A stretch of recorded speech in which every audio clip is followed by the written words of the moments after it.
आदरणीय निर्णायक दृष्टि के बड़े छात्रों इससे भारत 2047 पर आज हम प्रस्तुत करने जा रहे हैं। सर्वप्रथम यह एक महत्वाकांक्षी योजना है।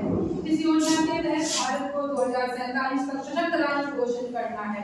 यह योजना आदरणीय प्रधानमंत्री जी द्वारा शुरू की गई योजना है। इस योजना के कुछ प्रमुख उद्देश्य हैं, जैसे आर्थिक विकास, भारत को टॉप 3 अर्थव्यवस्था बनाना, जीडीपी को तेजी से बढ़ाना, व्यापार रोजगार को बढ़ावा देना, सामाजिक प्रगति, नागरिकों का जीवन स्तर ऊंचा करना, समान अवसर प्रदान करना, सुंदर की सज्जन डेरा जैसे लोग इसका एक प्रमाण है।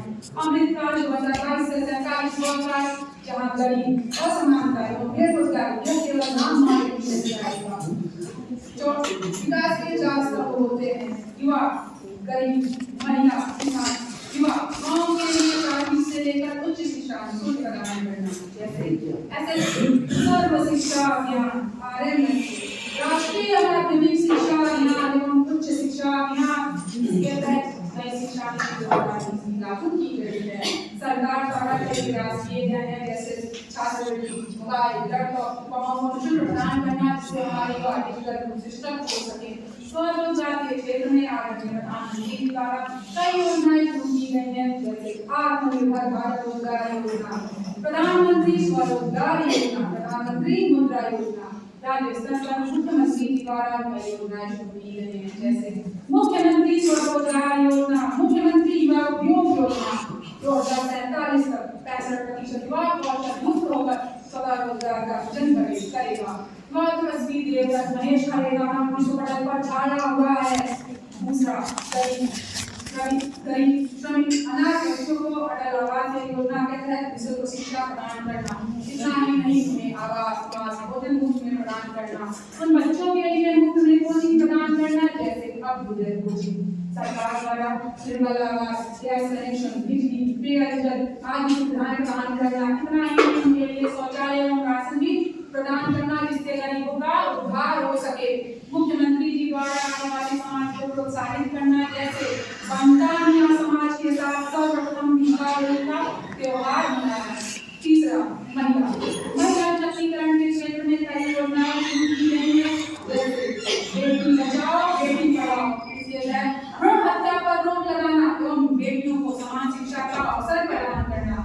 आपने सुना होगा, यदि एक बेटा शिक्षित होता है तो एक कुल हो जाता है, परंतु एक बेटी शिक्षित होती है तो 2 कुल की ताजनहार होती है। इसका प्रत्यक्ष प्रमाण महामहिम राष्ट्रपति श्रीमती द्रौपदी मुर्मू एवं उत्तर प्रदेश की राज्यपाल श्रीमती आनंदीबेन पटेल है। लखपति दीदी योजना, इसके तहत महिलाओं को व्यवसाय के लिए प्रोत्साहित करना। इतना ही नहीं, उत्तर प्रदेश में मुख्यमंत्री जी द्वारा शिक्षा के क्षेत्र में बेटियों के लिए 25,000 रुपए एवं उनके विवाह हेतु 1 लाख रुपए निःशुल्क प्रदान करना, जिससे वर्षों में जीवनयापन व्यतीत कर सके। 2047 तक 70% महिलाएं हर क्षेत्र में भागीदारी लेंगी।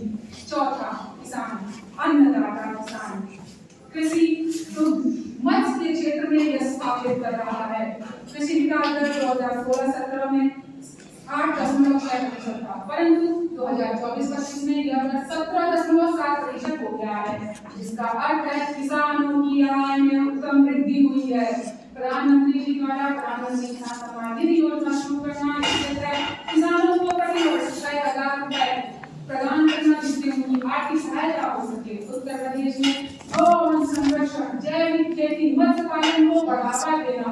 उद्योग के क्षेत्र में एक जनपद एक उत्पादन, उत्तर प्रदेश में लघु मध्यम कुटीर उद्योगों को बढ़ावा देना, जैसे गोरखपुर का टेराकोटा, आगरा का पेड़ा एवं बनारस की साड़ियां विशेष प्रसिद्ध हैं। स्वास्थ्य के क्षेत्र में एक जनपद एक उत्पादन, उत्तर प्रदेश में कम से कम एक जिले में एक अस्पताल सुनिश्चित करना, जिससे स्थानीय निवासियों को सुविधाएं मिल सके। प्रधानमंत्री औषधि योजना, आयुष्मान योजना, स्वास्थ्य कार्यक्रम लागू किए गए हैं।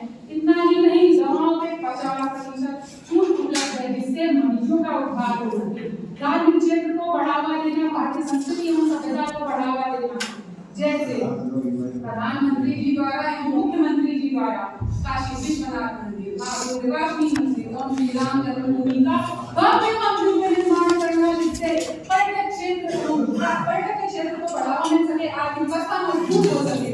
इतना ही नहीं, महाकुंभ में 66 करोड़ संगम मंत्रालय ने डुबकी लगाई है, जिससे धार्मिक क्षेत्र को बढ़ावा मिल सका है। सुरक्षा तंत्रों तक तकनीकी को अपडेट बनाना, जैसे कावेरी पीढ़ी के लिए ब्रह्मोस आकाश इत्यादि सिंदूर ऑपरेशन और सागर भारत पाकिस्तान भारत चीन युद्ध का प्रदेश प्रमाण है। प्रधानमंत्री जी द्वारा भारतीय सेना को प्रोत्साहित करना इतना ही नहीं